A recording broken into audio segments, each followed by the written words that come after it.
বাচ্চাদের কিন্তু একটা স্কুলও এই এলাকায় নেই। হয়তো মাসে 6-7 দিন আমি ভাত খাইছি, এছাড়া রুটি কলা খাইয়েই দিন কাটাইছি। এই যে 11টা বছর আমার অনেক পরিশ্রম করে এই জায়গায় আনছি। বর্তমান ছাত্রছাত্রী আছে 80 জন, প্রতিবন্ধী 80 জন, আর ভালো দরিদ্র গরিব অসহায় 20 জন। এই 100 জন বাচ্চা নিয়ে আমি স্কুলটা চালাইতেছি। স্কুলটায় পানি উঠছিল, উঁচা করছি, যে এখনো পুরো কমপ্লিট হয় নাই। সবার কাছে আমার অনুরোধ, স্কুলটা ভবিষ্যতে থাকে, কারণ আমি মরে গেলে স্কুলটা হয়তো চলবো না।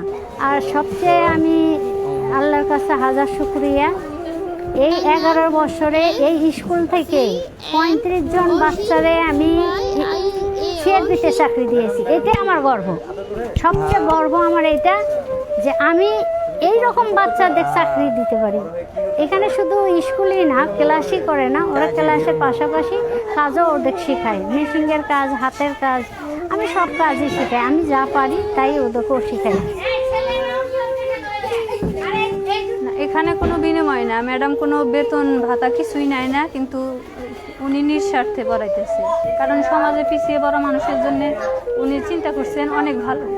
সবার শুধু একটু কথাই বলবো, যে আমাদের মতো এই বাচ্চাগুলোর পাশে একটুখানি দাঁড়ান।